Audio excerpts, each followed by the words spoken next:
They said a nation once counted among the poorest had nothing worth melting. Yet here we are turning 3 million pounds of forgotten metal into 1,000 tons of steel every single day. In the fiery heart of Ouagadougou, furnaces thunder without rest, devouring the rusted relics of our past and casting the spine of a new Africa. This is not merely steel. This is sovereignty flowing molten into the shape of a destiny we claim with our own hands. Under Ibrahim Traore's watch scrap pulled from alleyways and deserted lots now rises into bridges, shields our homes, and gives us the very tools we once had to plead for. And if Burkina Faso can hammer out such a transformation under the weight of foreign pressure, what reason is left for any other nation on our continent to stand still? Tell me where you watch from and subscribe not for amusement, but to join a continental awakening that will never bend again. Before Ibrahim Traore's rise, the streets of Ouagadougou and the sun-scorched roads of its smaller towns told a story no one wanted to claim. Against crumbling mud brick walls, mountains of rusted metal leaned like silent witnesses, bed frames warped into jagged skeletons, bicycle rims stacked in crooked towers, tin sheets riddled with holes and scars from years of neglect. These were not just scraps. They were the fossilized remains of abandoned dreams, the cold evidence of an economy forced to crawl on its knees. Construction sites stood as if trapped in amber, half-built schools baking under the sun bridges, cut short in mid-arch, all waiting for steel shipments that were always too late, too costly, and always from across distant seas. Every beam, every rod, every nail carried a price tag written not just in currency but in humiliation. And when the steel finally arrived, it came wrapped in the smugness of someone else's permission. Prices were so bloated that a single truckload could drain the life from a community project. Contractors whispered in frustration over tea, better to halt the work than to plunge into a debt that would devour their children's future. In the neighborhoods, the struggle had no headlines, but it was just as merciless. Welders who once lit sparks into the night now sat in the shade of tea stalls, their hands toughened by decades of labor resting idle on their knees. Their tools gathered dust in the corners like relics of a craft outlawed by fate. Families desperate to survive climbed onto their own roofs to strip away corrugated sheets, carrying them to scrap buyers for just enough money to buy a few days of rice oil and dignity. In the markets, women bartered for nails as if they were gold coins, and in truth, they were each one a foreign import, each one a symbol of dependency. All the while beneath the soil of this land, iron, bauxite, and manganese slept in abundance enough to feed furnaces, raise cities, and forge independence. Yet those ores flowed outward like a river diverted by invisible hands. The International Monetary Fund and their corporate partners circled above like vultures dressed in suits offering development loans tied to contracts that forbade Burkina Faso from forging its own steel. We were told it was for efficiency. We were told it was for stability. But stability in the shadow of another man's factory is nothing more than a leash painted gold. And so the paradox sharpened to a blade. How can a continent rich in the very minerals the world fights over still be made to beg for the metal drawn from its own ground? How can a land where the rocks themselves gleam with possibility be forced to wait in line for the right to build? Pause and think about that. If you believe Africa's hands are strong enough to shape its own future, type amen right now. Let it be recorded not just in the chat, but carved into the hearts of all who have been told their freedom must wait for someone else's blessing. For decades, this weight sank into the bones of both the young and the old. The rust was not just on the steel, it was in the way we measured ourselves. It whispered in the night that we were incapable, that we would always remain customers in someone else's store. And the cruelest truth was that many began to believe it. One dusty afternoon in a neighborhood where red clouds rose with every passing motorcycle, a boy stood beside a mound of twisted scrap. His shirt was worn to threads, his shoes so torn that the earth kissed his toes. He reached out, letting his fingers brush a shard of cold, weathered metal, its edges smoothed by years of rain. He did not speak, but in his gaze, dark, steady, and unflinching, burned a question no leader had yet dared to answer. When will this belong to us? That question, silent yet thunderous, drifted through the air like the scent of rain before a storm. And it would take a leader unafraid to walk into fire to answer it. When Ibrahim Traore stepped into the seat of power in a nation shackled by rusted chains, his first path was not to gilded halls or ceremonial fanfare. It was to the roaring mouths of the furnaces. One morning as the first light broke over Ouagadougou, he made his way down a narrow lane lined with weathered brick walls until he reached a modest steel workshop tucked in their shadow. The air was thick with the mingled scent of oil iron and determination. From inside came the steady percussion of hammer on metal, a deep rhythmic pulse like the heartbeat of a sleeping giant on the verge of waking. Within those walls, molten steel hissed and spat as it poured from crucibles into waiting molds. The heat wrapped around him, clinging to his skin, pressing into every breath. Sparks flared and scattered like fireflies before dissolving into the dimness. Men moved in practiced synchrony, one feeding jagged scrap into the furnace, another guiding the glowing metal along rails, a third striking with heavy blows before the shape cooled. Their faces were streaked with soot, their shirts drenched in sweat that smelled of both toil and defiance. Their hands hardened into tools by years of labor. Traore did not merely watch. He stepped forward gripping a rod of freshly forged steel, still warm feeling its heft. He spoke with the foreman, a man close to his own age, asking about the origin of the scrap, the limits of the machines, the hours they could run without rest, and the price of doubling their output. The answers came with a bittersweet edge. The skill was here, the will was here, but the machines were tired, the supply chain was fragile, and the buyers sat far away. That day, Traore made a promise to himself that would anchor his vision for the nation's rebirth. Domestic production would no longer be a footnote, but the very heart of Burkina Faso's economic revival. Young welders, blacksmiths, and entrepreneurs would not be left begging for scraps of credit or inheriting secondhand machines from overseas. The state would give them modern equipment training and guaranteed contracts to fuel the building of schools, bridges, and homes. And in a bold break from the old order, Burkina Faso would carve its own export routes, selling steel directly to its neighbors and allies, no foreign middlemen, no siphoned profit. But as soon as whispers of this plan drifted into foreign boardrooms, the counterattack began. International steel brokers, the same middlemen who had siphoned Africa's wealth for decades, suddenly slashed the prices they would pay for Burkinabe steel. Some offers were so absurdly low that accepting them meant losing money with every shipment. It was an old trick in a familiar playbook. If they could not control the forge, they would choke the market. In the furnace rooms, the news spread quickly. Jaws clenched, hammers struck harder. For the workers, this was not a spreadsheet problem. It was a direct assault on the belief that Burkina Faso could stand on its own 2 feet. And still the fires roared on. When Traore returned to the workshop, he told them, "The price they put on us is not the value we carry." That evening, he returned to his family home. The air was heavy with the comforting aroma of rice and groundnut stew. In the kitchen, his grandmother sat at the head of the table, her back bent, but her gaze unyielding. Between spoonfuls, she spoke of the old days, when this land, under another name and another flag, sent its wealth away in ships and received nothing but empty promises in return. She remembered the mines, the meager pay, the steel that sailed under foreign banners, and the shame of building nothing lasting in their own soil. Traore listened, the weight of her memories sinking deeper than any policy briefing could. When she finished, he told her about the workshop, the heat, the smell, the sparks that flew not only from steel, but from the eyes of the men shaping it. "We will not send away our strength for others to mold," he said. She looked at him for a long moment, eyes bright under the dim light, and whispered, "Then make sure the world hears you." And that is where you watching this now step into the story. This is not simply the tale of a single workshop or a single leader. It is the pulse of a continent that has been told generation after generation what it cannot do, and is now proving in the glow of molten steel that those limits were lies.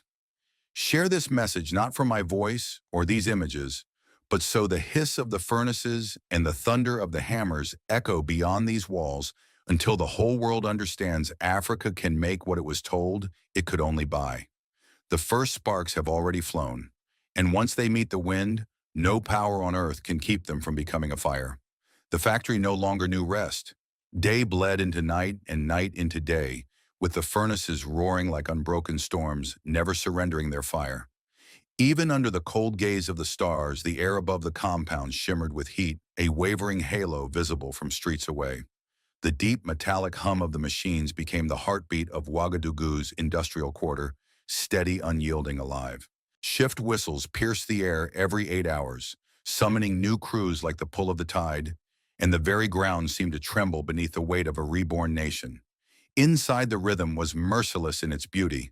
Sparks arced in molten gold from the cutting torches, the belts of the rolling mills spun with a predator's persistence, and the clang of steel rods locking into place rang out like the percussion of a defiant anthem.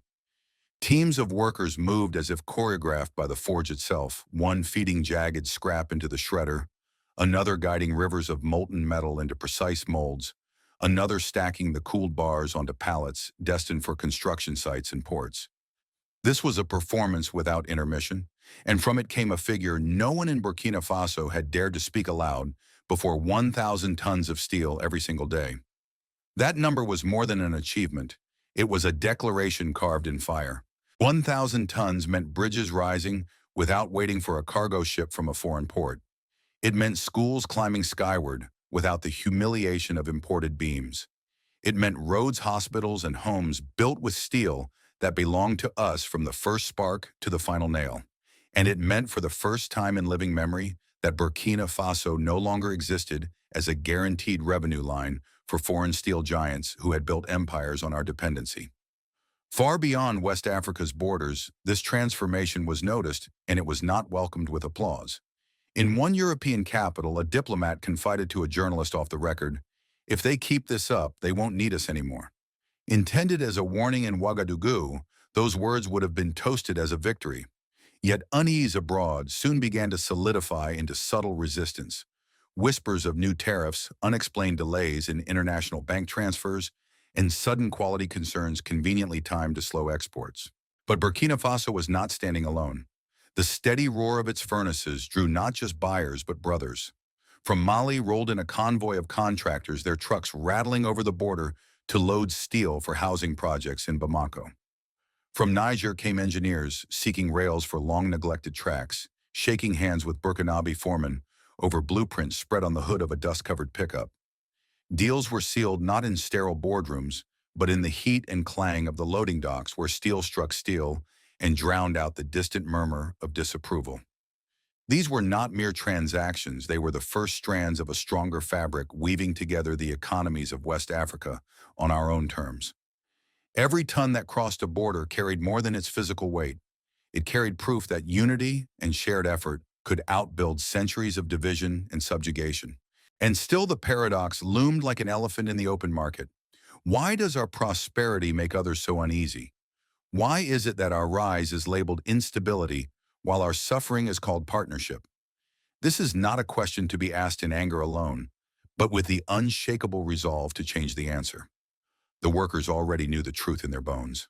One young man who had been unemployed and hopeless just a year earlier guided a glowing rod down the line and said without looking up, "They're afraid because we are proving them wrong." And this, watching from wherever you stand in the world, is where you enter the story. Comment below, should Africa build its own steel industries from Cairo to Cape Town so no nation must ever again beg for permission to build its own future? Your voice is not just a voice, it becomes a line in the record of who stood when the fire was lit. In Ouagadougou, the machines had no time to wait for answers. They kept breathing heat into the night, turning rust into strength, dependency into defiance, and darkness into day. And as trucks rolled toward Mali and Niger with their cargo bound for African hands, the furnace's heat seemed to follow them like a living reminder that the chains we once wore can be melted, recast, and transformed into the foundations of a future that no one will take from us. The furnaces kept their relentless song, but outside the factory gates, another battle smoldered. One fought not with molten fire, but with words sharpened into weapons. Far from West Africa, in air-conditioned offices, newsrooms began to craft a narrative meant to corrode what was being built. Headlines appeared branding Burkina Faso's steel revolution a threat. Some claimed the furnaces poisoned the air and water, citing confidential insiders who never existed. Others hinted at corruption, alleging stolen funds and shadow accounts. The accusations were thin, often hollow, but repeated often enough to stain. This was not journalism. It was siege warfare by ink and broadcast. The attacks became bolder. An international environmental NGO, one that had never stepped foot in Ouagadougou, unveiled a glossy report declaring the furnaces obsolete and dangerous, ignoring meticulous safety logs that met or exceeded modern standards. The timing was never accidental. Each wave of smears landed just as new steel contracts with neighboring nations neared signature. The intent was obvious: if they could not halt production, they could poison its reputation, making partners hesitate. Inside the factory, workers heard the rumors and met them with the weary familiarity of those who have seen this game before. In Africa, success too often invites suspicion rather than celebration. Among them was a young worker named Issouf, who carried this fight in his bones. 2 years earlier, his older brother had been killed during an armed attack on their village, one more name in the long shadow of conflict. After that loss, Issouf drifted through odd jobs, each more temporary than the last, each paycheck smaller, until the day he was hired at the steel plant. The first time he stepped into the furnace hall, he described it as walking into the chest of something alive. The heat pressed into him, the roar filled his ears, and the orange glow wrapped around him like a challenge. The work was grueling, the shifts long, but every wage slip was honest, every meal bought with his own earnings carried the taste of dignity. Now, when foreign voices dared to question the worth of their labor, it was not just the factory they insulted. It was his brother's memory. It was the belief that Burkina Faso could stand unbowed. But even as the falsehoods multiplied, so did the allies. From Nairobi arrived a team of engineers and apprentices sent by Kenya's Ministry of Industry. They walked the production floor with notebooks ready, measuring, sketching, and asking detailed questions about how this model could be adapted to East Africa's needs. In the break room, they sipped sweet tea with Burkinabe crews, trading jokes about spare parts scavenged from scrap yards and swapping advice on how to train the next generation of welders. These moments were more than technical consultations. They were the weaving of a South-South alliance, a living pact that what was forged here would be shared, not hoarded. Beyond the gates in the neighborhoods closest to the plant, another kind of defense began to form. The local church, its whitewashed walls flaking under the sun, announced a special service. On the day, rows of wooden pews filled with workers still in their blue overalls, wives and children sitting beside them. The air inside was thick with the scent of candle wax mingled with the faint tang of iron dust carried in on their clothes. The pastor's words were not about markets or export figures, but about protection for the hands that bent the steel for the minds envisioning the future, for the unity that must hold when doubt came knocking. Hymns swelled, voices layering until they spilled past the tin roof, as if to wrap the factory itself in a wall of sound and faith. This fight was not only about defending truth, it was about defending the right to define it. And here is where you step in. If you believe that Africa's story must be told by African voices, if you believe no foreign hand should twist achievement into suspicion, then share this message. Share it until every rumor finds no purchase. Share it so the world hears Issouf's journey, sees Kenyan engineers walking our floors, and understands that in Burkina Faso, the heat of the furnaces is matched only by the fire in our will. The lies will not stop. They never have. But as long as the furnaces roar, as long as men like Issouf stride into their shifts with pride in their eyes, the truth will not merely survive, it will blaze. And in that blaze, even the thickest smoke of deception begins to thin, revealing a sky where our story shines unbroken. The announcement came on a warm Friday evening, just as the call to prayer faded into the copper-colored sky above Ouagadougou. Burkina Faso, it declared, would not only expand its flagship steel plant, it would invite Mali, Niger, and Guinea to join in a continental joint venture, unlike anything the region had ever seen. The vision was bold: new furnaces capable of doubling output, joint engineering teams, blending the best minds from each country, and a pan-African logistics network that could cut delivery times from months to mere days. For the first time in living memory, the blueprint for such an industrial leap was drawn in Africa by African hands for African needs, and without a single signature from an overseas boardroom. In homes across the capital, the news traveled faster than steam rising from the evening pots. Around weathered wooden tables, families leaned close over bowls of rice and sauce, speaking about the future not as a distant hope, but as something they could almost touch.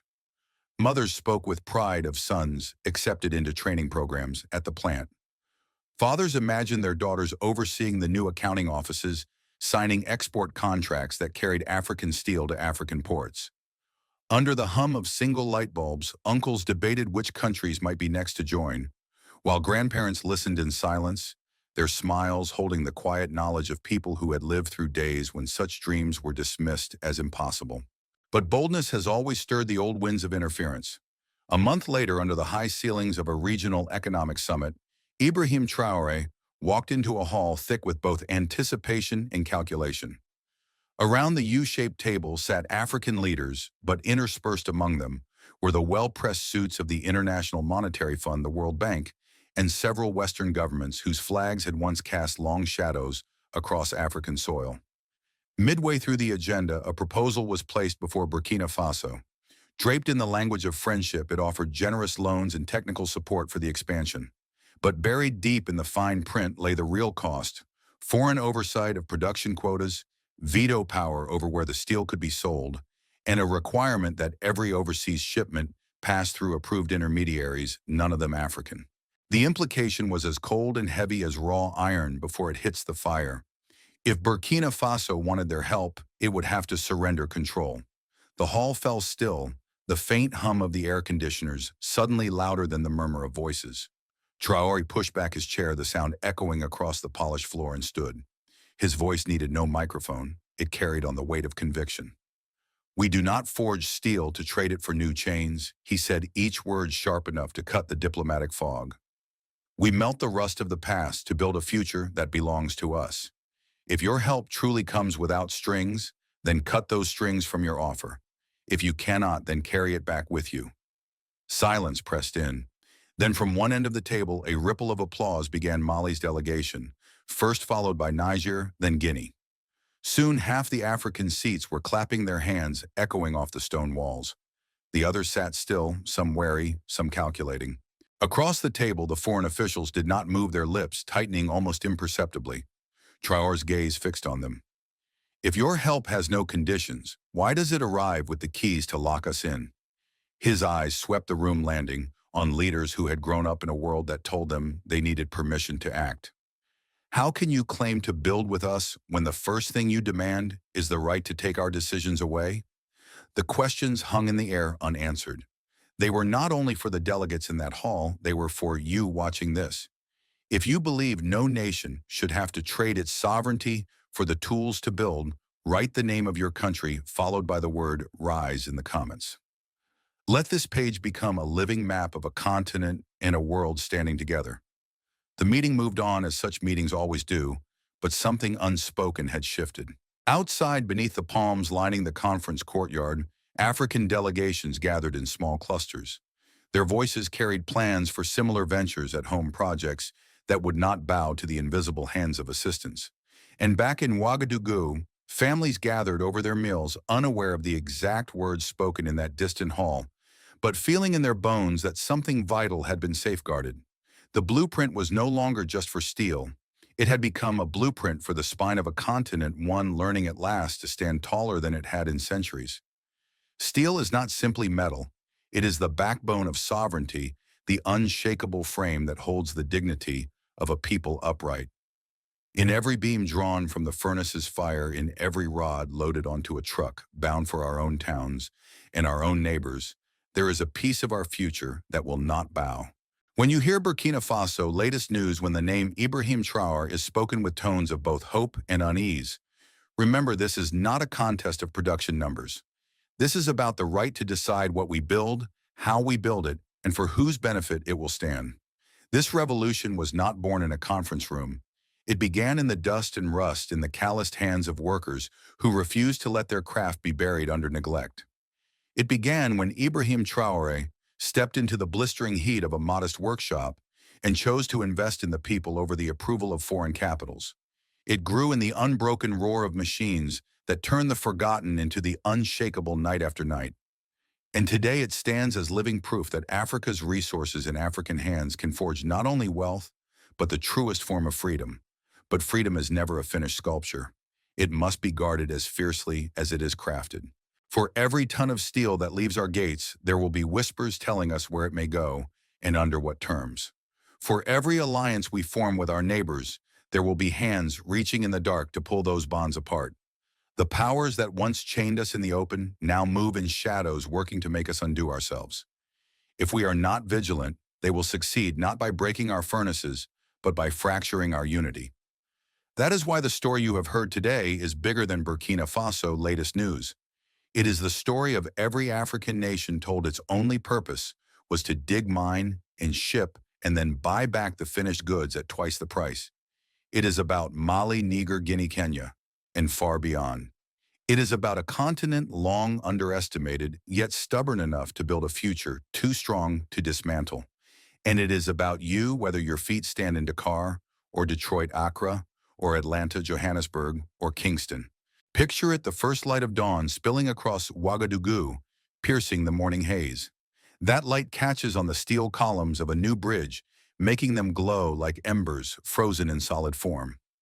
The workers' faces are lit with the same fire, young and old men and women, some who once believed steady work was out of reach forever.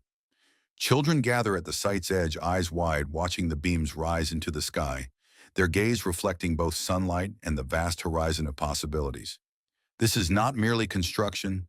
This is a covenant with the next generation, written in iron and sealed in sweat. But covenants fade if they are not renewed. Keeping them alive is not the burden of a few. It is the duty of all of us. If you believe, as I do, that what is being built in Burkina Faso under Ibrahim Traore is not an isolated act, but the opening chapter of a continental transformation, then you must carry this forward. Tell it in your communities. Share it with those still convinced Africa's future will be handed to us by someone else. Push back against the lies that will surely come, the headlines crafted to plant doubt, the offers of help that arrive carrying hidden chains. I ask you now, not as spectators, but as witnesses, to make this story impossible to ignore. Subscribe to this channel not for amusement, but because you refuse to be absent from the record of Africa's rise. Share this message so that someone somewhere who has been told you cannot will see with their own eyes that they can. Leave a comment with your country's name followed by the word RISE, so that together we draw a map of unity in real time. The steel we forge is not just for bridges or rails or towers. It is for the unseen structure within each of us, the courage to stand upright, the resolve to refuse subjugation, the vision to imagine more than survival. The fire in the furnace is the fire in our will. And as long as we feed it and guard it, no power on this earth can melt it down again. So when you next hear the words Burkina Faso, latest news, remember, behind those headlines are men and women who turned scrap into sovereignty, who chose to build not for applause but for independence. And remember that they do not stand alone, because you are here hearing this, ready to carry the story further than any border. Tomorrow the sun will rise again, and its light will strike steel that was ours before it was ever theirs. And that above all else is the promise we must keep alive.